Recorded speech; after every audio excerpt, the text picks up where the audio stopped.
BetOnline is your number one source for the NBA Finals and Stanley Cup Finals this season. Every stat, every matchup, and even live odds and spreads while the games are being played. When the game's over, head on over to our online casino and get in on a game of blackjack or poker, or unwind with one of our over 150 slots games. Head to the website today to get in on the action. Use promo code BLEE for your 50% welcome bonus on your first deposit. Bet online. The game starts here.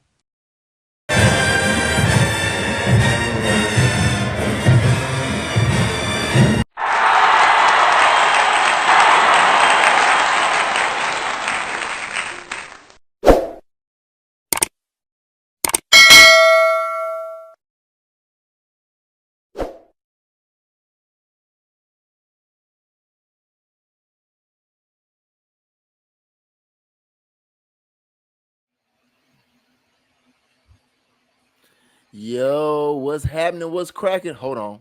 I need my pom-pom. Pom-poms in the air. We are back once again. Danielle is shaking her imaginary pom-pom.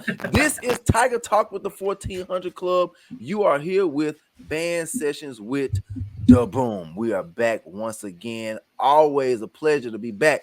It's your boy, Terrell Key, a.k.a. T-Reezy. And it's your girl, Danielle, aka Don Yeezy. And it's your boy, Toby Johnson, aka Furious Styles. Look, if this is your first time joining the show, put a comment down there and say, hey, it's my first time. I enjoyed it. Or it's my first time. I didn't like it. Don't tell us you didn't like it. You can hit us up on the side and say something like that. But for all of you who are tuning in, make sure you like the show, like the podcast, click the notification bell so you can know every time we post the actual show. We are on Spotify. We're on Apple Podcasts. We're on Google Podcasts. We're on YouTube and everywhere else you get your podcast. Click the bell like the page first on YouTube and then click the bell so you can get notifications every time we're live. Toby, Danielle, what it do? Good seeing y'all. What up, though? What up? It's been a little minute, huh? It's been a little minute about that bit right there, little bit a minute. But we back season, though, right? It's busy season. Busy season. It's real busy season. Busy, man. Listen, man. It's always a million things going on in the world. Just personal and just outside and work and just there are a lot of things going on. Family, spouses. Man, we got a lot going on, but we're here though. We found time. Man, I'm proud of you guys. I'm proud of us because we got over like 20 episodes now. Mm-hmm. So we've been consistent for like over a year and a half right now, like consistent. Yeah. Month to month, like getting these in. So I'm proud of both of you guys. I'm proud of us. I'm proud of the work we're doing. Proud of Tiger Talk. Proud of Corey. Proud of what all the crew is doing. Thank you guys. Shout out to all of those people, that they could make this happen because it's fun for us, but it's informational to us as well. And it's informational to everybody's ears that these words are going to. So thank you guys for tuning in on a consistent basis and listening to the banter that we have. Right. Major shout out to Ken Clark. Major shout out to Zoe Phillips. Major shout out to the Corey C and the whole Tiger Talk, the 1400 Club family, baby. Man, I got a question. Oh, let's do it. Hold on. So, you do? So, yes. Am I ready? Yeah, you ready? I don't know if you're ready. I didn't give you a heads up or anything. But hey, it's favorite unconventional Sonic Boom tune. Like tune is not going to be played every year, but it doesn't really fit the boom, but they usually kill it if they play it. So over the past 25 years, what's been that favorite unconventional tune? And I'll give you an example of what I feel is an unconventional tune. Tiger of San Pedro. Tiger San Pedro. Yeah, that's a good one. You got trumpets all over it. Yeah, Imagination. That's gonna be me. Okay, I can say that's in the back. Yeah, I brought my prop. Tiger San Pedro. Yes. Okay, go ahead. I'm sorry. Go ahead. I know 99. We played that Ricky Martin song. Couple Life. I feel like that's unconventional. Unconventional. That's the word. That's the word that you got me on. Not got me. But I'm trying to think over the 899,000 tunes. What's an unconventional tune? We Are the Champions. They played that recently. I think that was like a couple years ago. I feel like that because that's Queen. That's unconventional. That's not R&B and hip hop. A soul or blues. Unconventional tune. That's a favorite. Britney Spears, Toxic. That was one. Yeah, that was a good one. Okay. You don't think that leans towards the pop side? Yeah, it does. Pop, so it's definitely pop. We play pop tunes. Okay. Think of something jazzy or something bluesy or something. Yeah. Think of something that's just out the box that we played. Sody Blue or Sadie Blue that Dr. Ware wrote? Sody Blue. Sody Blue. Yeah, that's good. Yeah. Wow. Sody Blue. There you go. Sody Blue. You went down. It was a tune. Sody Blue was the tune that Dr. Ware wrote. He brought it to the boom, brought it to the band. He passed it out. Everybody looking at it. We got our pieces of paper. I don't know how they do it. They do it differently now. They think they get on their on their phones. Did Dr. Ware write that or did Doc write that? Dr. Ware. Gosh, you're gonna have me in trouble quoting. Did Doc write anything? He wrote, listen, Doc will write. He probably wrote one song, but I feel like because he liked it so much, I just hear him calling out Sody Blue like he can't wait to play that. Dr. Ware wrote that. Dr. Ware, I'm telling you. Okay. Dr. Ware, if you're watching this, I talked to Dr. Ware not too long ago. It's probably been about a month and a half now. Man, I know. I'm telling y'all, Dr. Ware wrote that. I'm going on record and saying Sody Blue, Dr. Ware wrote it. It was unconventional, but it was a really cool and jazzy tune that everybody had to look at each other like, okay, I think I like this. You like this? I like it. I think I like it. But yeah, I'll say Sody Blue. Sody Blue was my favorite unconventional tune that really it didn't stick around. You know, it kind of got away from us, but I guess if Dr. Ware was still around, of course he was like, hold on, Sody Blue. You know, but I would say Sody Blue during our era, I liked that tune. That's my answer. Sody Blue. I like that. Like that. Now, yeah, what you got? Oh, I said mine. Imagination. That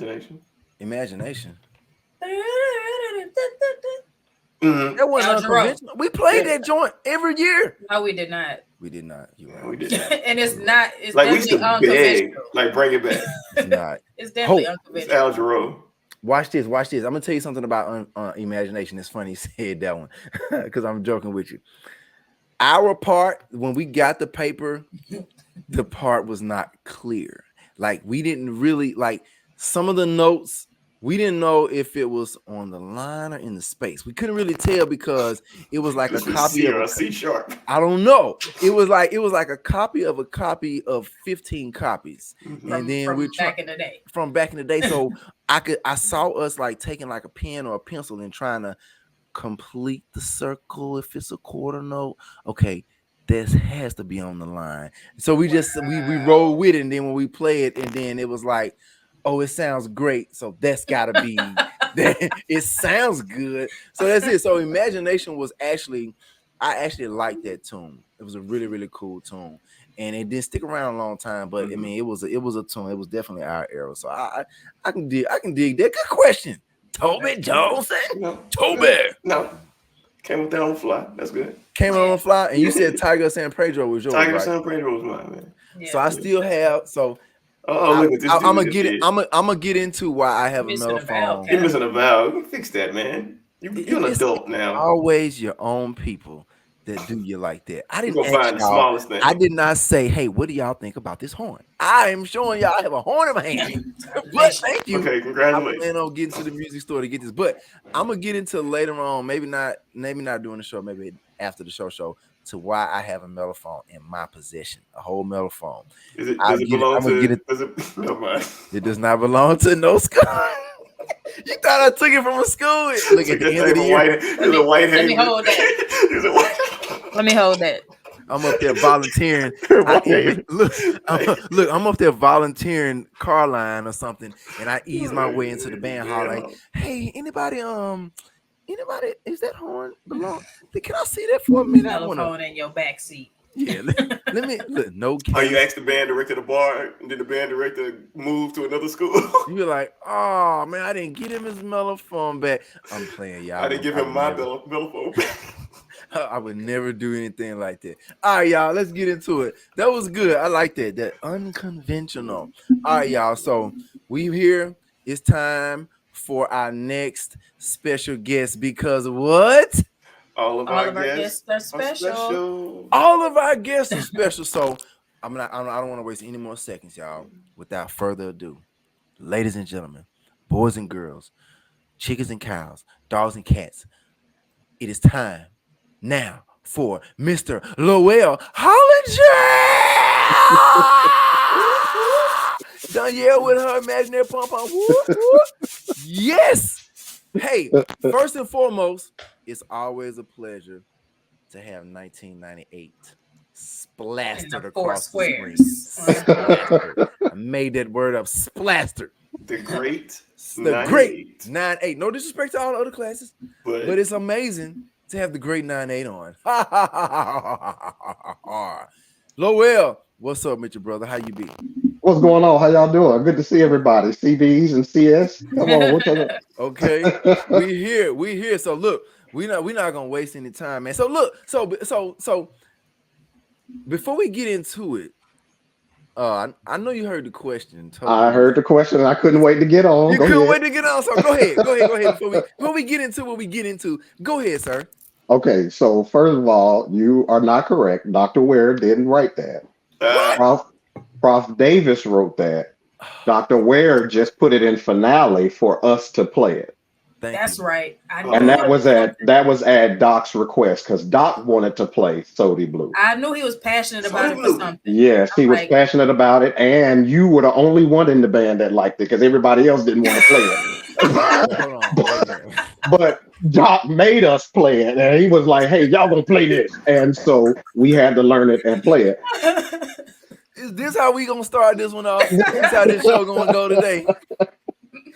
I didn't know that, and this is why I love when we have people on because I learn things. I look, Dr. Ware brought it and said, "Here, play this." I thought he wrote it, so thank you for that information, Prof. So you said Prof. Davis wrote it? Yes, William W. Davis is who wrote that, and Dr. Adair said, "Hey, let's bring this back."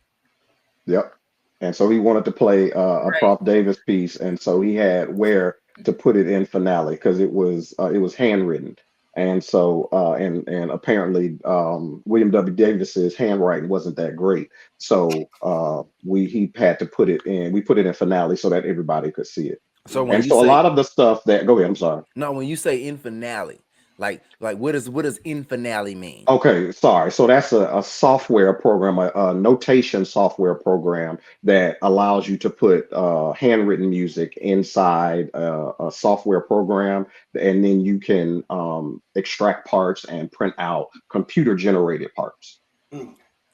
Hey. So all of the music that we got, finale wasn't a thing while we were in school, and so that's the reason why. Or it may have been, but people didn't use it because traditions are traditions, and so most people will they wrote it out because during that time, if you could write it out, then you really knew what you were doing. You know what I mean? Mm-hmm. And so that's one of the kind of drawbacks to, I would say, band as we know it now, because a lot of times a lot of students don't really know what they're doing. They put it in finale, and there's a way in finale that you can click a button and put it in concert pitch. And so it'll put everything in concert pitch, and then you click that same button and then it'll transpose it for you. So unlike old school, you had to know the transposition for all of the different instruments and all of that kind of stuff, and be able to write it out for everyone. So, so there are there's some positives and some drawbacks to the finale thing, but needless to say, that's what happened with that situation. And I heard you talking about imagination.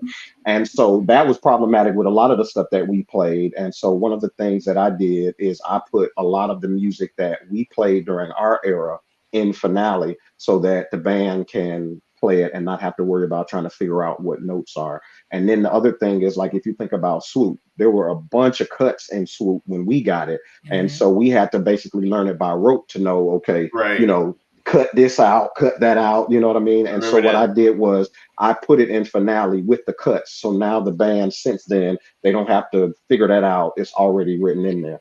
Ooh, boy, I can't wait till we get into Do this. you guys remember? You went Yeah, he remixed all that. oh, you went, man. Let's Yeah. intro our Let's guy, get though. it. Let's get it, y'all. Yeah. Thank you, Lowell. Thank you, sir. Hey, it is an honor. First and foremost, it is an honor to have you on, man. You got so much knowledge. Let's get into it. Don't you? Go ahead. I'm sorry. Go ahead. I'm sorry. No, it's fine. I just want to get into it. I want our guest to introduce himself, sir. If you could let us know your name, what high school you graduated from, what instrument you play, and your role at Jackson State University. Your boom story, man. Basically. So my name is Lowell Hollinger. I'm originally from Miami, Florida. The question that I'm always asked is, how did I end up at Jackson State University, being from Miami? Because FAMU, when you think of Florida, FAMU is what everybody assumes that, you know, you're going to go. Well, because for me, everybody that I was around went to FAMU, and I just wanted to go somewhere different. And so, and if I'm honest, the other part is that Jackson State gave me more money than FAMU did. So that's the other reason why I wind up coming to Jackson State. Hello. So needless to say, I came to JSU. So I played saxophone in the marching band and clarinet and everything else. Currently, I am a professional clarinetist with the Mississippi Symphony here in Jackson, Mississippi. And I am associate director of bands and director of the wind ensemble at Jackson State. And dig this, this is ended my 17th year at Jackson State. Can you believe that? Wait. That's 17? Yes. 17? We were 17, 18 when we all met each other. Yeah, we Exactly. that's a whole child's college career as a freshman, from birth to freshman year. You 17 years in? Yep, 17 years in. Y'all, I know. So let me tell y'all something. I know this man personally. This is not a guy that I just met a month ago. I've been knowing this man since 1998, and I did not know 17 years has gone by. Oh my goodness. Yeah, that's a long time. It is. That is wild. That's what, 2018? I mean, 2008, I mean? Seven is when I got there. Yeah. How long have you been playing with the Mississippi Symphony? Because it seems like that's been a while. Yeah, it has been. So since 04. I've been playing with the symphony since 04. Years. So I played with them in 04, and then, well, I started playing in 04. Then 05 to 07, I went to graduate school because I went to LSU for 2 years. And then when I came back and got this job, I started playing with them again. So not fully 20 years, but, you know, almost. Wow. So I got a question. Oh, it looked like Terrell was ready. No. Go ahead. I got it. It's here. It's about the LSU thing. I wanted to get on. Oh, there, but okay. I stopped. Okay. I stopped because I feel like that's too fast. So I want to. You go ahead. I mean, you to you, ma'am. You do that, and we'll get to the LSU because see, I know stuff. Yeah, I was about to jump too. So yeah. But go ahead. I guess I'll let Toby ask his question. So we got the intro. So now we get into it. All right. So Jackson State gave you more money. What was your first impression, you know, when you stepped on Jackson State's campus as a freshman in 1998? What was the thoughts? What was the feeling that was going on internally at that time? Well, I think for all of us, it was nerves because, you know, it was a new experience. We didn't know anything about it. I think, if I'm honest, for my parents and for me also, the biggest concern was we were going to Mississippi. And so, you know, kind of what people think or you hear about Mississippi. So that was the biggest concern, I would say, that everyone had. Well, then once we got on camp, I didn't know what to expect because I hadn't been to a college campus. And so, or at least on the campus, because I had been to Jackson State because my senior year, I think it was in high school, or it may have been my junior year.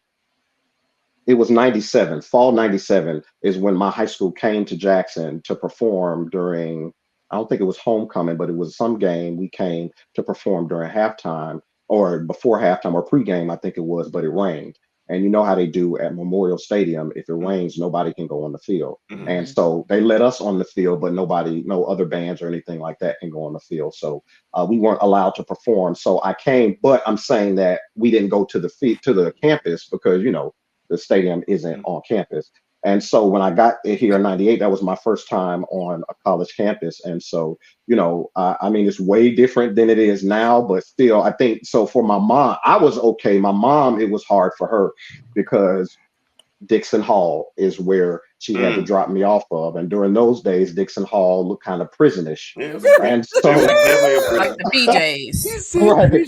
And so my mom, she didn't do it in front of me, but my god sister told me that she cried all the way back to Miami because she was like, where am I leaving my child? And so, but yeah, so but in essence, so I think all nervousness, you know, we were all nervous coming here. I think the things that stood out most for me, and you guys will probably remember this, is you remember, well, maybe not Toby, because you know, percussionist was always not with us, but Danielle and Terrell would remember this when we were in the choir room. Do y'all remember when Paul Adams played the trombone? He just grabbed somebody's trombone and started playing the theme from Popeye. Yes, Like, I remember that. I'll never forget that for the rest of my life. I talk about that to students now about, you know, what he was able to do. So just, you know, holistic. Initially, it was nerves, but then once I got here and I saw what was going on in the program, and I mean, you know, it was nothing but excitement. I think, you know, when you're a freshman in the band, no matter where you come from, there's going to be a level of nerves. And so specifically because, you know, all that is Jackson State and the sonic boom of the South. But my experience, if I'm honest, the only experience that I had with the sonic boom was because, YouTube wasn't a thing when we were in school. Excuse me. And we were coming out of high school. So, when I looked and saw them live, I was like, oh, okay. You know what I mean? And then you see the J sets and all of that kind of stuff. And so, I was glad I had that experience as a senior in high school to let me know kind of what it was going to be like. And my high school band director, which is how everything kind of came full circle, is a graduate of Jackson State. He played KK Psi at Jackson State, and he's a YE Omega at JSU. His name from JSU. His name is Christopher Dorsey. So he, so that's how that's how Doc and Dr. Thomas wind up coming to Miami to recruit a few of us. That's dope. Man, you were Doc, they came to Miami? Yeah, so they came to Miami to recruit, and like we performed at the Mississippi Bandmasters Association. Well, Ensemble did. I'm sure y'all will probably talk about that later on. But anyway, Doc was there. It was, people from our era, band directors from our era, didn't get the just due that they did on the symphonic side of things. Everybody loves what we do from a marching band perspective, but on the wind ensemble symphonic band side of things, they never get their just due. And so it was amazing for us to have that opportunity, and he was there so I could give him his flowers while he was there on everything that he has done. And one of the things that he said in his conversation was, I went to Miami for one reason, and that was to get me. Wow, that's dope. That's real dope. That's dope. And so Lowell, most of the times when we do this, when we have our guests on, somebody will say something that will spark a question or will spark something. So one of the things that I personally appreciate the most is the symphonic portion, the concert band portion, because Doc, when I tell you, oh yeah, we were at practice till 1, 2 in the morning during marching season, but when it was time for concert season, Doc was real deal Holyfield. It was no joke. Hey, look, marching season is over. We are doing symphonic. So I appreciate you carrying that torch on, because I know I know you've done the marching band, you in the marching band, you've done marching band, and you're but like your thing, from my perspective, is like the symphonic band, because I've seen the video clips. You know, I wish we were able to pull up a clip real quick, but I've seen the clips where you were directing the symphonic band, and man, you got that whole doc vibe is in you with it when it comes to directing and just, you know, leading the students, and when it comes to the music and the musicality of what they're playing. So I appreciate that. So you talk about the symphonic band, and you say, you know, you talk about, okay, well, this is why I came to Miami. I came to Miami to get this man because he's a great clarinetist and a saxophonist, but definitely a clarinetist, because he's looking for a symphonic folk. Mm-hmm. Speak to that for me, if you don't mind, the whole symphonic portion, like, because we talk about, you know, we talk about all of it all the time, but that ain't all that the boom, because that's under the broom. That's not all. So real quick, if you don't mind, speak to the symphonic portion. Concert symphonic, you know. No problem at all. So when we were in school, we called it symphonic band, symphonic wind ensemble, and concert band. Now, because the band has grown such really since I've been a director, the band has had the potential to have three ensembles, but we never really had the woodwinds to accommodate three ensembles. But now over the past, it's been several years actually. So we have three ensembles now. So we've changed the name of symphonic band to wind ensemble. Then we have, or the top group to wind ensemble. Then we have symphonic band, and then we have concert band. Oh. Okay. Yeah, so we have three full bands. And so again, we should have done that. We could have done that some time ago, but it's official now. What happened, there was a point where there were way too many people inside concert bands, so it was split. And then and so now we have three totally different ensembles. So that's what we have going on now. Now to your question, Terrell, one of the mantras that we have always said around here, and it's not something that I made up, I got it from Doc, is that the marching band is a direct outgrowth of our concert and symphonic programs. And so that's the reason why we have always been what we were from a marching band perspective, sound wise, is because of our push and our interest to make sure that our concert ensembles were top tier. Now, what has really changed things, I would say, over the last several years is because now when we were in school, we only did wind ensemble in the spring. So we did fall marching band, concert ensembles in the spring.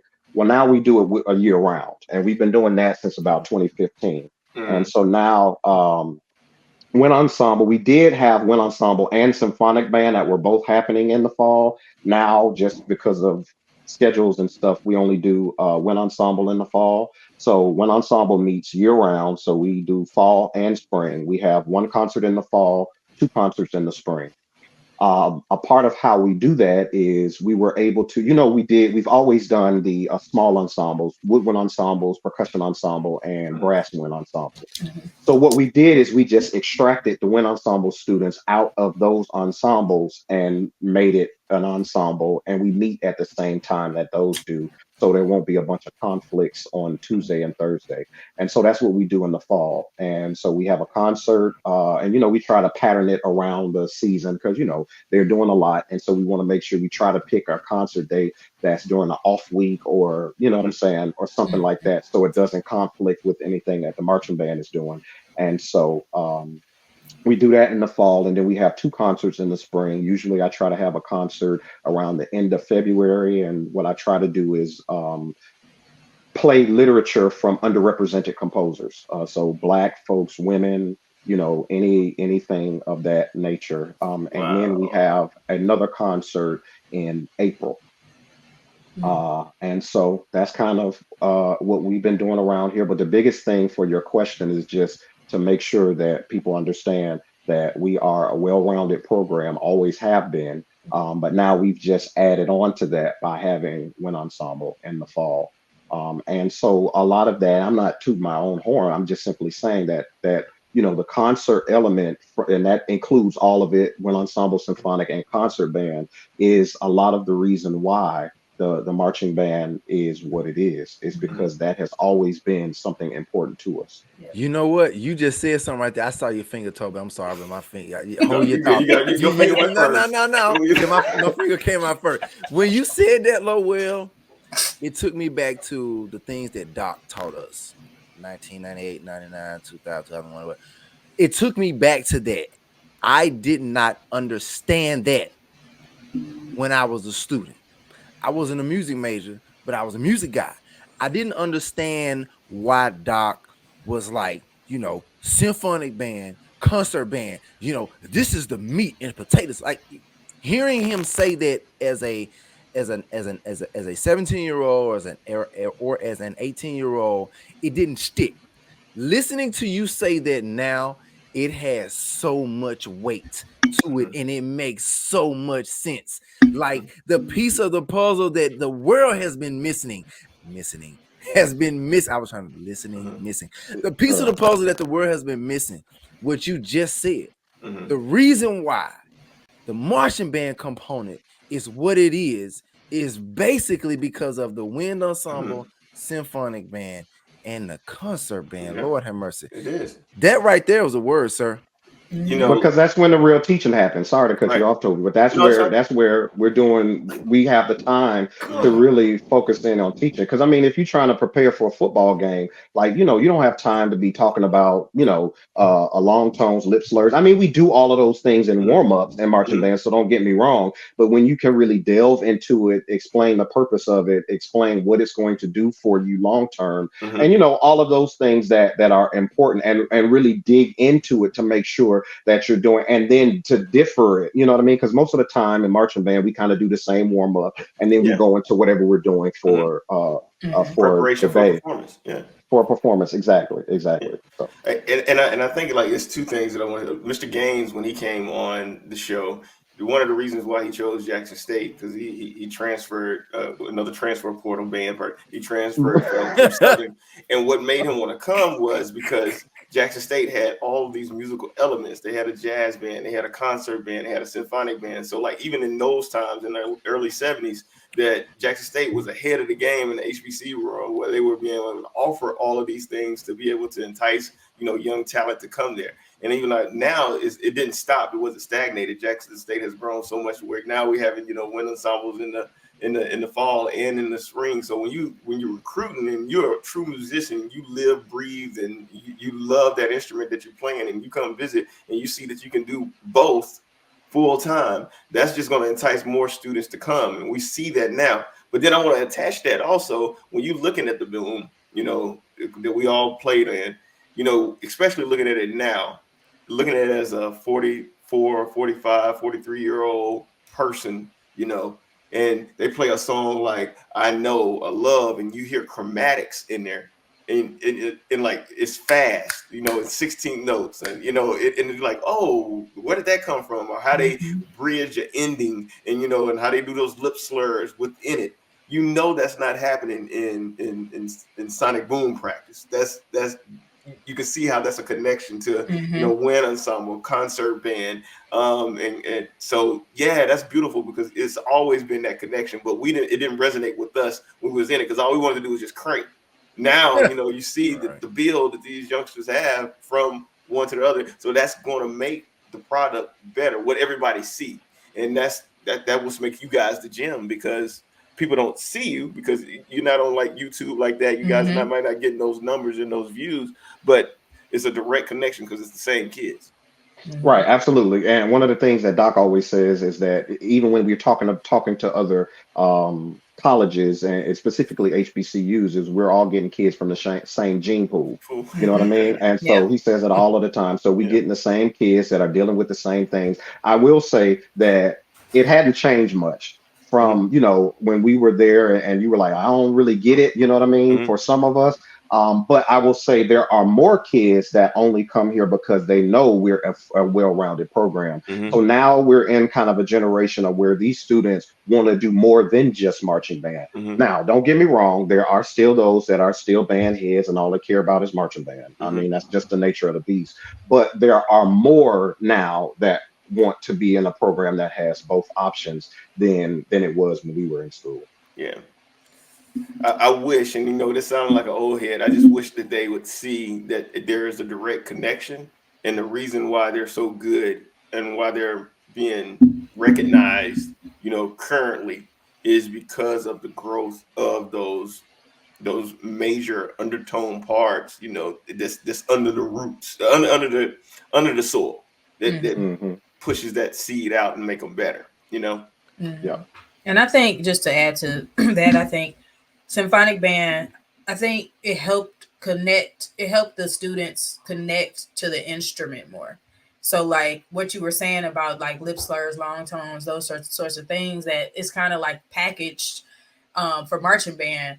Like you can actually explain, but you have to connect with your instrument because you're playing at different, volumes, different key signatures, and you have to challenge yourself, as a musician to even be a part of the ensemble. So I think that it kind of like you're saying, you wish they knew, but it's like it's almost like ingrained, like they don't really know, but like they're almost forced to be better musicians in marching band because of that. Yeah. Correct. Yeah. And we still do the same thing that we did when we were in school. Like you have to participate in a concert ensemble in order to be in the band. So in the fall. So that's one of the things that we still do, which is really important. So it's a situation like you're saying, even if they don't want it, we still gonna give it to them. Right. Like your kids with vegetables. They don't want them, but you still got to give them to them anyway. So. Yeah. And broccoli. You need broccoli, man. Because symphonic band is what made me stand out in percussion, because I played marimba, I played timpani, and coming from Stankin Rankin, that was what we had to do. But like coming there, it was like, hey, we got a marimba part. Toby, you gonna play that? And I was like, I didn't even feel that I was that good, but I was you did not just say. Did you just say Stankin Rankin? Stankin Rankin. That's what you I'm just from. said that right there in the head. I'm sorry. Right there. It's right. It's the one in the center, right there. Stankin Rankin. I think Lowell Stankin Rankin now, man. He went from the 305. I do live in Rankin. He's definitely 39042, right? I do. Yes, sir. I do live there. Every time I go vote, his mom is is a volunteer at my voting precinct. So. Look at that. And she calls me the next day. I saw your friend. I saw your TV. I was like, Lowell. You're like, yeah, that beard bigger. Oh God, I'm sorry to hear that you said that. Yo, so okay. So a lot of times we get off on a tangent. And there's really never a format. We just kind of get on here, just have some conversation, have some laughs, so we just talk about some stuff. So one of the things, and I don't know if I cut anybody off. If I did, I'm sorry. Please cut me off if I did. So one of the things before the time gets too far away, but we still good on time. So Lowell, you went to Jackson State, came in, played your horn. You were outstanding on your horn. Did your 4 years and you graduated. Then you went to LSU. I remember the LSU days because you and I, we talked. Yeah, man, I'm going to LSU. Hey, I got 1 more year. I got 6 more months. I got 30 more days. We kept up with you. We counted down. I kept up with you. I was moving around. I was, between Jackson and Memphis, and I had just moved away. Blah blah blah. But talk about the LSU thing. Like, how did LSU come about, and what came of the LSU experience for you? Okay, so how LSU came about is I was really trying to find schools kind of in the vicinity to go to that had really good programs.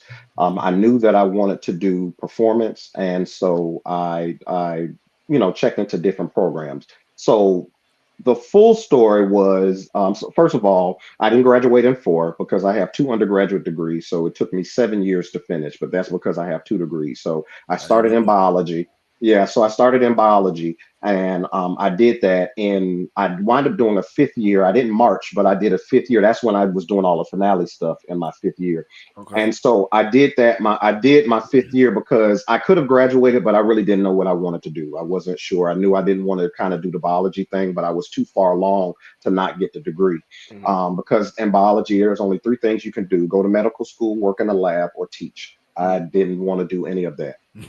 And so I stayed a 5th year to, try to figure out what it was that I wanted to do. Well, in that 5th year is when I started taking some music classes. So I was like, well, let me just see what this music thing is about. So I started taking some theory and stuff like that just to see if I could do it. Well, in that time frame is when Magruder was working on, his doctorate. Excuse me, and he had also had an opportunity to perform in some groups around town, one of which being the Mississippi Wind Symphony, which was happening at in Clinton at Mississippi College. And it was basically all of the wind players, or many of the wind players from the symphony, and local band directors that were around that were still pretty solid on their instruments. And so he performed in that ensemble.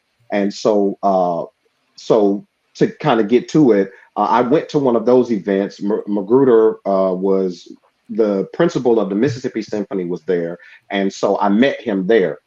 Well, then I was, kind of really considering the performance thing, but I wasn't sure if that was something that I could really do. You know what I'm saying? Because I knew what it took to do that. But, I was always a pretty good player, but I just wasn't sure if I was a performance area player. You know what I mean? And so a part of that fifth year, I did that, and then I started taking lessons with the principal of the Mississippi Symphony. And I asked Magruder because I just wanted to make sure he was cool with it. I wasn't trying to disrespect him because he was my teacher, and so I didn't want to feel like I was trying to go around him to try to do something else. So I asked. I was like, hey Doc, would you mind if I did this? He was like, man, if you're thinking about doing that, you need to go and work with somebody that's doing it all of the time. And so I started taking lessons with the principal of the symphony. And so as a part of that is kind of so my first lesson with the principal of the symphony, I asked him, because I'm blunt, and I tell my kids this all of the time, that I'm blunt because I want folks to be blunt with me. You know what I mean? So don't beat around the bush, don't sugarcoat it, just tell me like it is. And so I asked him after our first lesson, listen, I don't want to go down this road if you don't think that this is something that I can do. So I want you to be real with me and let me know, do you think that this is something I can do? And so, he was like, there's some things we got to work on, but I really do think that this is something that you can do. And so some of the places that I went to try to take auditions was because of his recommendation. And so I did some of that. And then, so to kind of shorten the story, one of the prayers, because I'm, a very spiritual person, but anyway, one of the prayers that I made was, let the place I'm supposed to go be the only place I get in. Hey. And sure enough, LSU was the only school that I got in. And so that was the reason why I wound up going to LSU. That's dope. Hey, that's hey, wow. I never knew that. And I say this all the time, and I don't want to sound like I'm being cliche-ish or I'm being repetitious and saying the same thing, every time we have a show, but it's a genuine thing when I hear stories, especially people that I'm friends with, cool with, been knowing for 20 plus years. When I hear these stories of things that they've gone through that I did not know, and it's like a surprise or a shock to me right now in 2024 on this day of May. I didn't know that. So that's crazy. That's dope to hear that. I'm glad that it worked out. And then the cool thing to that is Magruder went to LSU. Mm-hmm. And then Harold Halton went to LSU. Wait, I didn't know Harold Halton went to LSU. When was Magruder at LSU? What you mean? We just interviewed him. He didn't say that. Don't do that. He met his wife at LSU. He met his wife he at said LSU. that was the only good thing that came from LSU. Oh, that's right. You know what? That's right. He was there for a short period of time. That's well, right. I mean, he worked on a master, so you're only there for 2 years. Yeah, that's right. My bad. I'm sorry. You're right. Thank you, Danielle, for your thank you for that. We have a strong LSU connection because I got you. And Kelvin Jones went to LSU also. Yeah. He's had on that episode here. He's like, yeah. You're right, Danielle. It was a short time. That's right. You're right. I give you that. Okay. All right, girl. Okay, girl. Now I will say, just to talk about my experience. My experience at LSU was it was better than Dr. Magruder's. Dr. Magruder went there during a different time. You know what I'm saying? So I still had some challenges I'd prefer not to get into, but outside of that, it was still overall it was a good experience. But the main thing that it showed me, which kind of leads back to JSU, is that, and the biggest thing that it showed me is that our students at Jackson State and the Sonic Boom of the South can compete anywhere. And so, and if it did nothing else, it motivated me to want to come back to a HBCU. And it just so happened I was able to come back to our alma mater. And so, but that was the most important thing for me, for folks that look like me, to know that, because when I got there, I'm like, because when you think about a school like that, it's like everybody is just good, and it's hard and then when you hear it, you like, hey man, they got the same amount of trash that we got in the band too. You know what I'm saying? But it's just a little different. You know what I mean? And so, and that was the thing that made me like, yeah, I definitely want to go back to Jackson State, just to make sure I can plant those seeds and help other generations and my students understand and know that it's really not as far as you think it is. You know what I'm saying? As long as you're willing to put in the work. Now it takes work. Now don't get me wrong. You know what I mean? You can't do what we do at JSU. Like at JSU, the practice rooms aren't filled until it's time for juries, time for a recital, or because in my group, I audition. You have to audition to get into my group. And so and when I'm doing auditions, and that's the thing that you see, but at like a LSU, you can't get into a practice room because everybody is always trying to be in them. Right. So I think it's time to give some flowers. I do too. I agree. When I went to Jackson State, and when we went to Jackson State in 1998, when school started, we used to take this class. What was it for? Every freshman had to take it. University Success. University Success. Yeah. Right? And I had Pop Duplessis, and he would give the same speech every class period, and it was most of Boom in there. It was a large class, and he would tell us that when you go home, you have to be different. If you don't go home and you're different, if you're not walking better, if you're not dressing better, if you're not speaking better, then you're wasting your money, you're wasting your parents' money, you're wasting time. And what I realized looking back now as a grown man, what he was doing, he was speaking life into existence. And a lot of people that really didn't know it, they needed those role models. They needed those lessons, because you can go to a college campus right now and a lot of people don't care about what, the future is. I'm just going to give you this content that's in this curriculum. I'm going to give you these standards, and you're going to take this test. Either you're going to pass it, you're going to fail it. If you pass, you can go ahead and take the next question, next course. If you don't, then you can go back home, and whatever happens to your life happens to your life. I feel like the professors that we had during that time they were invested interest in us being successful. Even when you see these professors now and they recognize you, there's a sense of pride and they feel like they put something into you. I don't know, like if you guys know it, but Lowell has a course that he invites, several people every semester. I've been one of those probably for like 3-4 years where I've been able to come back and talk to his class, and we do it virtually. I think during COVID kind of made it, and it opened it up to like a lot of people that maybe not live into that area, because I feel like this is something that he's been doing for a while. And all we do is just come in there and we talk about our job. We talk about what it is that we do. We talk about our passions in life, and we talk about, how we got to that point, and we give little tidbits, little nuggets in order for those people, for those kids to feel valued, one, but also to give them the keys to get to whatever it is that they want, whatever it is, those goals that they desire. And Lowell, his flowers, he's old school, man. Yeah, he's blunt, he's direct, he ain't wasting any time, but he's also know the resources that he have around him to bring those people in and give them tools in order to be success. It's no reason for a kid that's taking a student. I'm gonna say a kid. I don't want to minimize him. A student that that Lowell has in front of him, 2-3 days a week, to walk out of that course and not have the keys to be successful beyond the curriculum that he's supposed to be teaching. And so I want to give you those flowers, because what you're doing is you're building young men, young women, young citizens, young people, beyond, like I was going to talk about your civic duty, because I know you show up and vote every time. You don't sleep on election day. He's at the polls every election day. But like he lives it, he walks the walk, he talks the talk, but he also provides these students. I'm a passion for education and making sure this next generation is better than ours.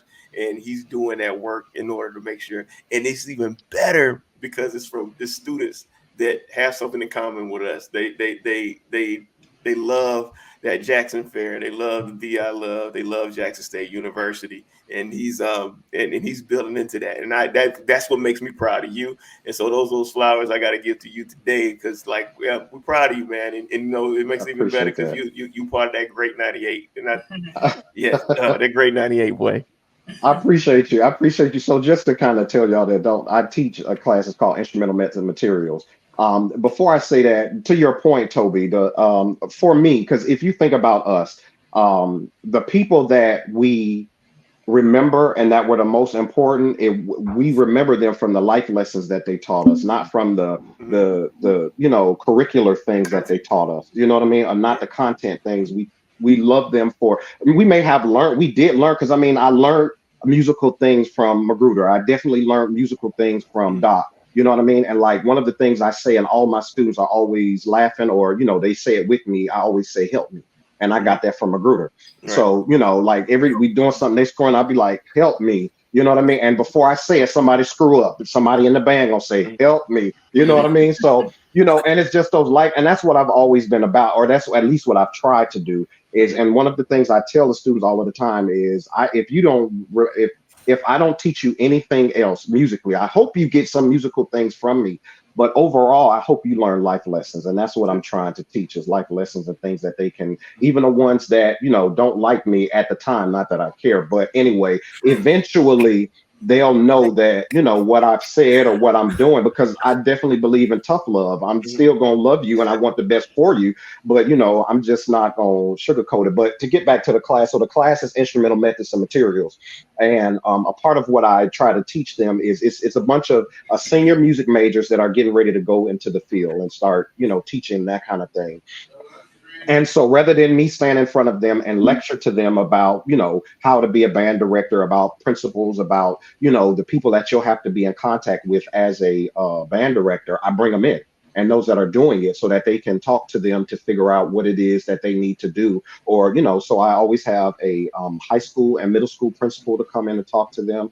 I have a middle school and high school band director to come and talk to them. I have somebody from the school board to come and talk to them. I have what else do I have? I have someone from procurement in the district office to come and talk to them, because if you are buying instruments or buying uniforms, you need to understand the bid process. You need to know how that works and what to do. Okay.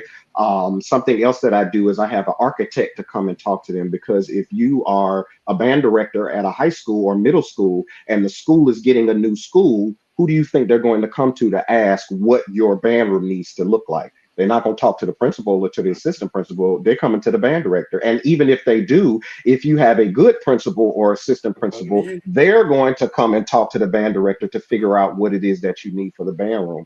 And if that's the first time that you've ever dealt with that or know what any of that stuff is, like, it's going to be problematic. So that's a part of the final project that they have to do. I have an architect to come in and talk to them. I try to have a sound engineer. That's the only thing I've been struggling with, but I think I got a lead on that for the fall. But anyway, I try to have a sound engineer to come in and talk to them about acoustics and all, or acoustician, I think is what it's called, to kind of talk to them about, how the acoustics of a music room should be. And so, these are all of the things that I'm trying to do to help them just be better directors once they come out. That's awesome, man. Proud of you, man. I'm proud of you. Thank you. That's amazing. Appreciate it. Hey, I'm speechless. I'm listening to all of this. Once again, when you're friends with people and you talk to people, and then we get on here when they talk about things that that they're doing, which is very instrumental, pun intended, very instrumental to the lives of children. And you're making, you say you mentioned, you said 17 years. So there's a student right now that is being successful because of what you taught them, that was not musically curriculumly driven. Did I say that right? I made all that up real quick. Like I did. Oh no, curricular. I'm not gonna co-sign it right now. I can co-sign it right now. Just roll with me. One day it might be a word. Right. The educators will get our license taken for agreeing to some of that. curriculum. That is not in the documentation here, sir. There's the real word. What do You you can always say, wait. We're gonna wait and see if that. We can wait and All right. see. But All no, right. wow. But So go ahead. I don't even really know what else to say. You know, I know we got about 5 more minutes here. And Toby, you gave the flowers, but you gave those flowers. But when you gave those flowers, you gave those flowers like you gave those flowers. I was like, I don't know what to say. I don't have any flowers to give because you gave them all. So I Man, appreciate. I don't think, and I do think, I feel like in our community, especially back in Mississippi, when I was living in Mississippi, I felt like there was a reverence for educators. When you knew that somebody was a teacher, principal, assistant principal, curriculum specialist, a professor at a college, everybody got the name. Like the church I grew at, as soon as you crossed that line and you was a teacher, they were calling you professor because it was a reverence to you have a role in this society to breathe life into the people in your community, and even the older people that may not have the same amount of education as you. They're great in whatever it is that they're doing, but like they look to you in order to communicate whatever was going on in the world. Who do I need to vote for? What is it? Why do I need, because they knew that you was going to break it down to their language and make sure that they were making an informed decision when it came time to it. And I know we're kind of getting away from that in society. I know we feel that the world is getting away from that and having a reverence towards people that are educators, people that will listen, who communicate with other educators and people of knowledge. I just think it's extremely important to put your people, your kids in the room with people that are informed in whatever it is that they want to be. And you don't know what you want to be until you put in the room with people that are already doing it. And that's what makes me a really proud member of, the Sonic Boom of the South, an alumnus of Jackson State University. When you see those kids, and I'm on a rant now, but when you see those kids going to Las Vegas and they're in a dome of people that's doing careers that they didn't even know existed, that's a paradigm shift, quote of Dr. Liddell, of like, oh, I'm not stuck right here. This is not my limit. I can be a production assistant. I can produce a field show. I can do all of these things, which Jackson State has been teaching me the ground root level. But, I didn't know that I could make a career out of this beyond being a band director or whatever it is. Like I can do lighting. I like that. I'm interested in this. It's art and all of this. So like, yeah, Lowell, he does that. He put people in a room with people that's making that stuff happen, and it's on that kid now in order to make it happen because they know it can exist. Lowell, I'm grateful to call you my friend and my brother, my good sir. Yes. I appreciate you for what you've done. Continue. God has a special place for you. Oh, he is, man. And it's not just on that seat right there that looks very comfortable that you're sitting there reclining. You got that Moses beard. You know what? Okay, real quick. So real quick. We running out of time, but I wanted to jump back to Danielle and see if she had anything. Danielle, I got one thing, and then we're gonna close out. Danielle, you got it? You got anything for? I feel like it always comes down to Danielle. You got anything? I know, because we get I mean, because it's like we get the rambling, and I know sometimes I get the rambling. I don't even have questions, right? And then I get the rambling based on what our guests are talking about, and then I look at the clock. I'm like, oh, I can't just keep rambling. I gotta stop talking. So I'm making myself stop. She gonna jump in when she want to jump in. But listen, no, and it's always depth to whatever it is. Courteous. I'm gonna speak to Lowell in school, right? When we were in school, and how I knew like that Lowell was going to be special is because of how serious he took his instrument outside of marching band. So like as a clarinetist in symphonic wind ensemble at the time, right? Symphonic band, how serious he took that role, right? Of course, Doc wasn't gonna let him not, right? He was sitting in that first chair, but But Getting spit on all the time. No, I'm kidding. You're not kidding. I'm kidding. You're I'm not kidding. Okay. Love you, Doc. Right. But no, I just Wanna show that? always knew like that Lowell would be someone special, and kind of knew he was going to be a band director, but he kind of, what do you call it? Ran from it because if you knew I didn't, Definitely ran from it. Definitely like no, I want to. He tried to get as far away from that as possible in the beginning. And Dr. James, Doc, RP Dr. James, Doc, they tried to encourage him, and he would refuse every time. Like, no, I'm not interested, not interested. And then Facts. right, and then he and now here we are. And here we are. She's not lying. I really did run from it. Dr. James, because I had like the highest scholarship they had given to anybody, and Dr. James couldn't was trying to make me be a music major so that there could be justification for it. Mm-hmm. And so I was like, but I don't want to do that. I don't want to do that. And even how I ended up at Jackson State is really crazy because after I graduated, I was supposed to be going to get a DMA at USM in performance. Well, I won't go through that story, but anyways, it didn't work out. And so I came back to Jackson after I graduated trying to find a job. And so I went up to JSU and was like, hey, Doc, I was really trying to just be adjunct and teach the clarinets. And Doc was like, wait, what kind of job are you looking for? And I was like, hey, man, I need a damn job. Sir, damn job. Like, sir. Whatever that looks like, man, I need a damn job. I'm sorry, I don't know if I can cuss, but my bad. I remember that. So, and then that's when Doc told me, because at the time, Dr. Gerkman was there, but he was getting ready to take another job somewhere else. And so then this job came available. And so I wound up getting it. And it's weird because even here, I wasn't sure if I could be a band director for real. I wasn't, because I was a performer. Like, that's what I wanted to do. And so it wasn't until like my first year, I was really quiet. I didn't really say much. It was just because I was trying to feel my way into, because I mean, think about it. It was Doc, it was Murray. Like, I mean, those are strong personalities. So you got to kind of figure out how you fit in those kind of strong personalities. Mm-hmm. And so, and then Doc being Doc, my second year here, he does what he does. He kind of throw you in the lion's den. And so it was at that time that, I really knew that, okay, this is something that I can do like for real. And then in 2011, when Doc came back, is when it was just me and him. And that's when I was like, okay, yeah, I can do this. This is something that I can do solidly, because, there is truth to just every good performer is not a good teacher. Thanks. You know what I'm saying?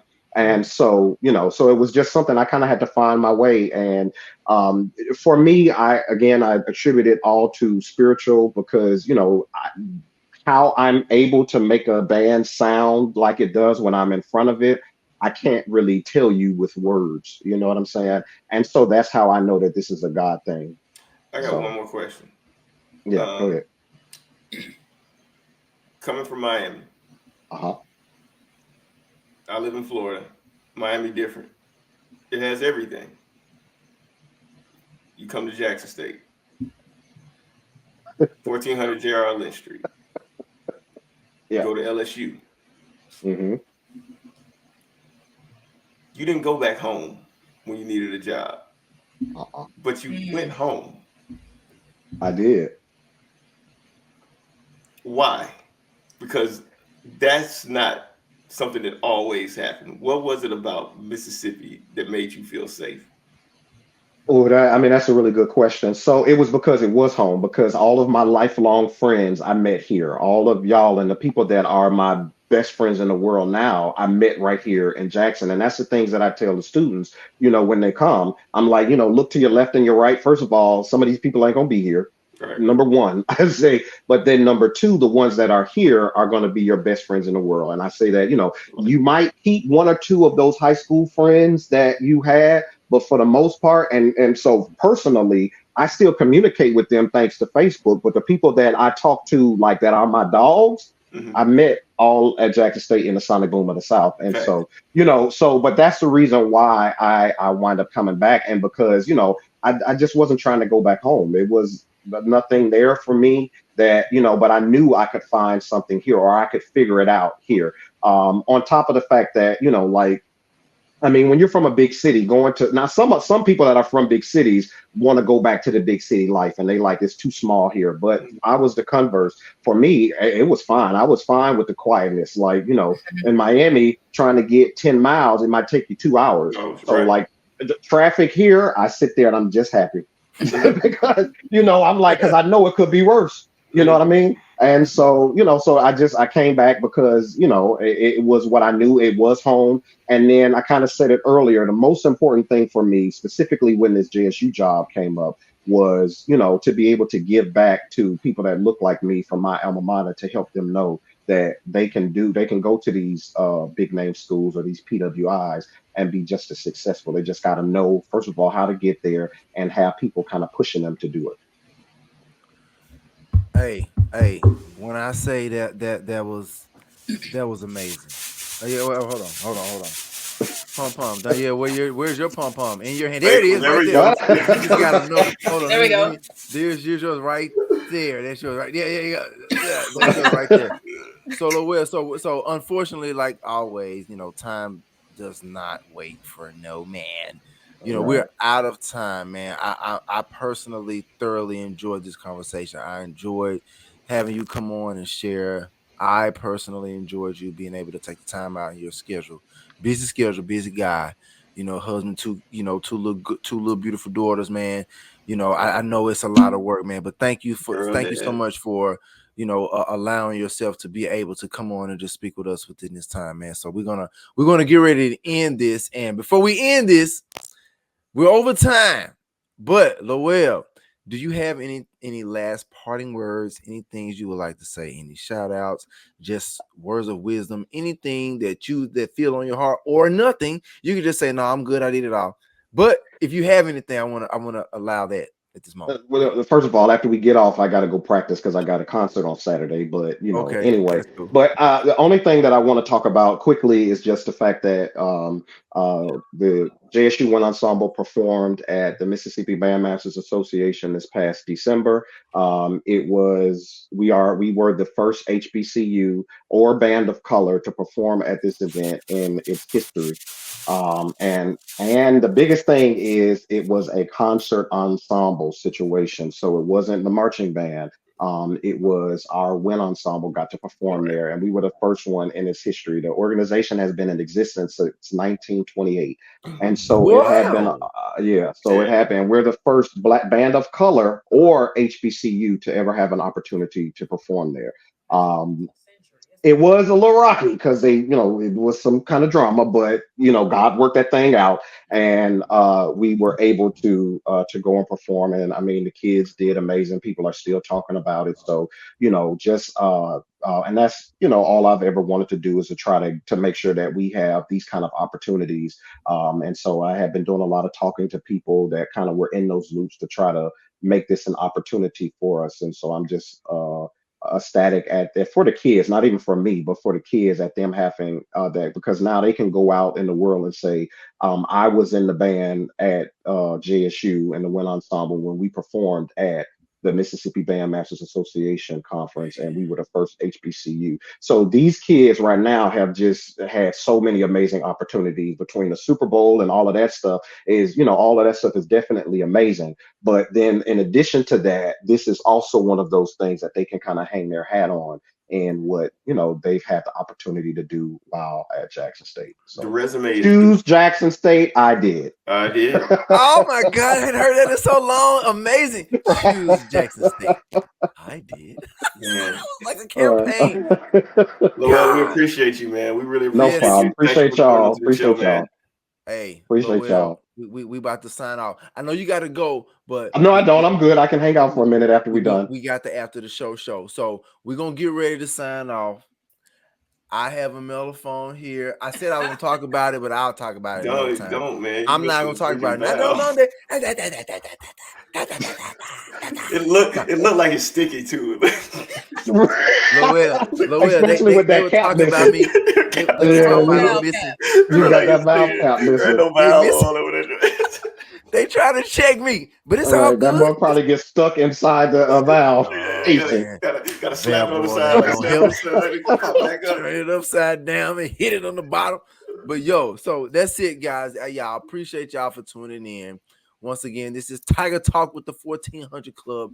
This is Band Sessions with the Boom. We had our special guest, Mr. Lowell, Hollinger, director of Wind Ensemble at Jackson State University. Hey, listen, this was an amazing episode. It was. Appreciate Lowell for coming on and sharing. Appreciate you, Toby. Appreciate you, Danielle. I appreciate myself. Like Snoop said, I want to thank me. I want to appreciate, you know what I'm saying? But now I'm just kidding. All right, y'all. So we out of here. Until next time, Tiger Talk with the 1400 Club, Band Sessions with the Boom. It's your boy T Reezy. It's your girl Don Yeezy. And it's Toby Johnson. And we had our special guest, Lowell Hollinger. Yes, that's your name. Low Easy. Lowell Easy. Low Easy. All right, we out of here, y'all. Until next time. Peace out.